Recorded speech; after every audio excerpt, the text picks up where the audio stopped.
Assalamualaikum warahmatullahi wabarakatuh. Alhamdulillahirabbil alamin wassalatu wassalamu ala Rasulillah wa ala alihi washabihi ajmain. Alhamdulillah, selamat datang ke sesi kita, sesi sinopsis setiap daripada juzuk Al-Quran.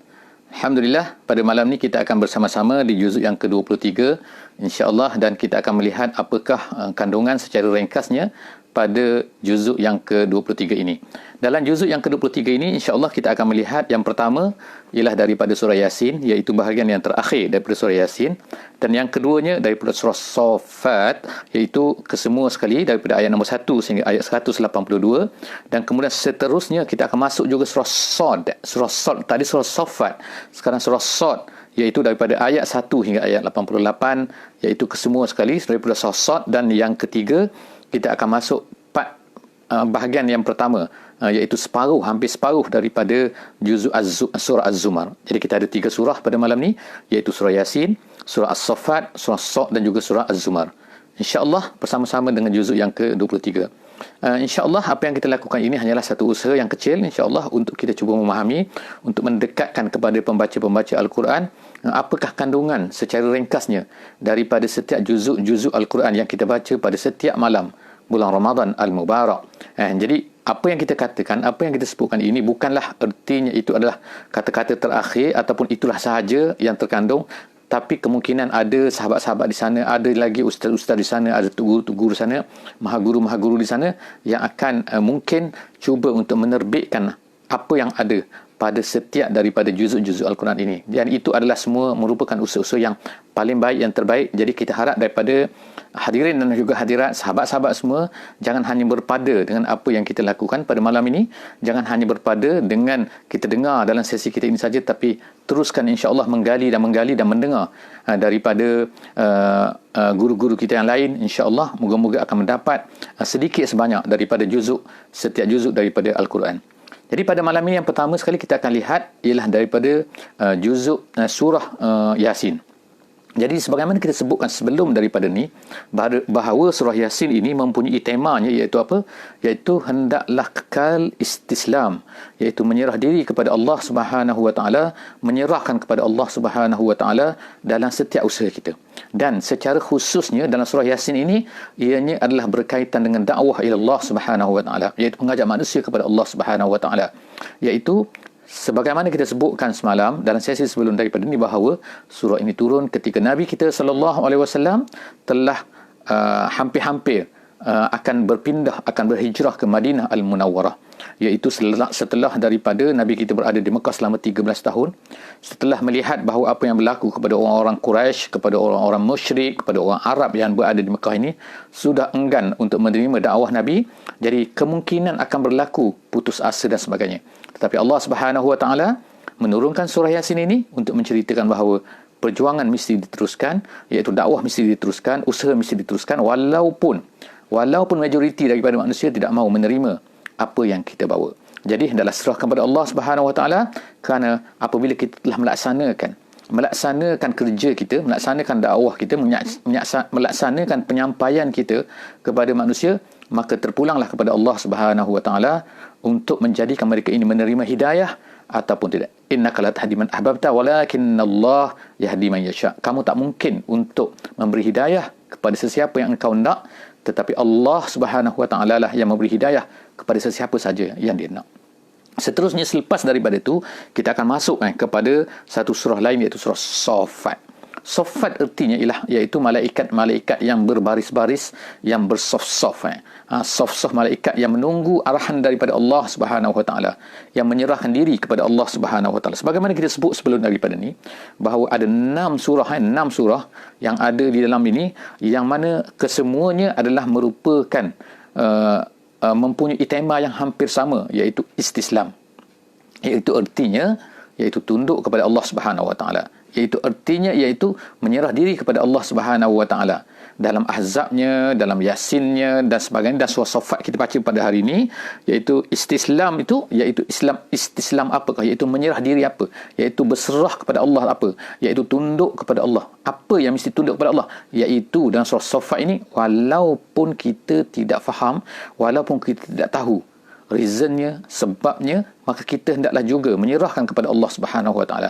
Hendaklah kita menurut perintah Allah Subhanahu Wa Taala walaupun kita tak tahu sebab. Sebab apa? Sebab kita yakin bahawa Allah Subhanahu Wa Taala lebih tahu daripada kita sebagai manusia, dan apabila Allah Subhanahu Wa Taala memerintahkan kita untuk melakukan sesuatu, mesti ada kebaikannya di situ. Mesti ada sebabnya di situ. Yang kekuatan itulah sebenarnya kekuatan istislam, iaitu kekuatan kita menyerah kepada Allah Subhanahu Wa Taala. Sebab tu dalam surah Saffat ini kita akan lihat Allah Subhanahu Wa Taala menceritakan tentang kisah Nabi Ibrahim dan juga Nabi Ismail alaihissalam. Yang mana Nabi Ibrahim ini telah diarahkan oleh Allah Subhanahu Wa Taala untuk menyembelih anaknya. Walaupun sebelum daripada itu dia tak dapat anak dan sebagainya, tiba-tiba dia dapat anak, dan anak dia sangat sayang, iaitu Nabi Ismail alaihissalam. Tapi tiba-tiba apa kata Allah Subhanahu Wa Taala? Kata diriwayatkan Allah Subhanahu Wa Taala menceritakan tentang apa yang berlaku kepada Nabi Ibrahim. Nabi Ibrahim berkata, qala ya bunayya inni ara fil manami inni azbahuk fanzur maza tara. Berkata Nabi Ibrahim, wahai anakku. Dia berkata kepada Nabi Ismail. Nabi Ibrahim berkata kepada Nabi Ismail, wahai anakku, aku melihat di dalam tidurku, dalam mimpiku. Mimpi seorang Nabi adalah merupakan wahyu. Aku lihat dalam mimpiku bahawa aku menyembelih kamu. Maka apa pandangan kamu? Jadi apa jawab Nabi Ismail alaihissalam? Iaitu menyerah diri kepada Allah Subhanahu Wa Taala. Kalau itulah yang bapa lihat, maka silakanlah. Aku menyerah kepada Allah Subhanahu Wa Taala. Jadi inilah kemuncak yang Allah Subhanahu Wa Taala bawakan kepada kita, contoh Nabi Ibrahim dan juga anaknya Nabi Ismail. Contoh iaitu penyerahan diri kepada Allah Subhanahu Wa Taala walaupun tak tahu apa sebabnya aku mesti sembelih anak aku. Tetapi oleh kerana ia datang arahan daripada Allah Subhanahu Wa Taala, maka itulah sebenarnya yang dikatakan sebagai istislam. Istislam, kita menyerah diri kepada Allah Subhanahu Wa Taala, kita menurut patuh kepada Allah Subhanahu Wa Taala walaupun kita tak faham. Jadi saudara dan saudari, hadirin hadirat dan juga sahabat-sahabat yang berada di luar sana, itulah yang berlaku kepada Allah yang berlaku kepada Nabi Ibrahim alaihissalam, yang mana ia merupakan satu simbol ketaatan mutlak kita. Jadi kita pada hari ini cuba kita lihat diri kita. Adakah kita sanggup? Adakah kita ready? Adakah kita bersedia untuk menerima apa saja perintah Allah Subhanahu Wa Taala, walaupun kadang-kadang kemungkinan kita tak tahu apakah sebabnya, walaupun kita tidak tahu apakah reasonnya. Jadi sepatutnya lah kita mestilah menurut apa yang ada, apa yang telah berlaku kepada Nabi Ibrahim dengan Nabi Ismail ini, iaitu menurut saja apa yang telah diperintahkan oleh Allah Subhanahu Wa Taala. Sebab apa? Ini adalah tanda bahawa kita ini adalah memahami, kita yakin bahawa Allah Subhanahu Wa Taala lebih tahu daripada kita. Jadi jika sekiranya kita telah membaca surah ini, surah Saffat ini, tetapi kita tidak dapat mengerti, memahami bahawa perkara ini mesti dilakukan, iaitu kita mesti patuh kepada Allah Subhanahu Wa Taala, maka sebenarnya kita telah kehilangan apa yang hendak diceritakan oleh Allah Subhanahu Wa Taala yang sepatutnya kita dapat daripada surah Saffat. Seterusnya, selepas daripada surah Saffat, kita masuk pula kepada surah Sad. Surah Sad. Jadi dalam surah Sad ini, iaitu Allah Subhanahu juga mempunyai tema yang hampir sama, iaitu apa?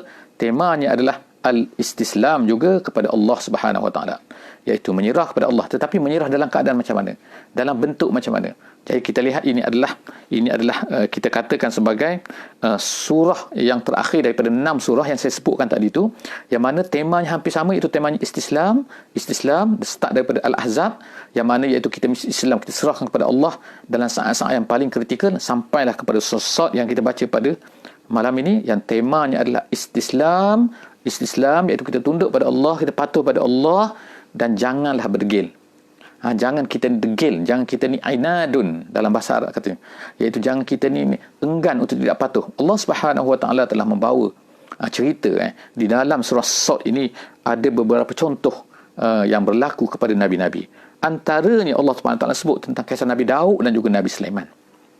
Kisah Nabi Daud dan juga kisah Nabi Sulaiman, yang mana Allah Subhanahu Wa Taala telah berikan kuasa kepada mereka. Allah telah berikan kehebatan kepada mereka.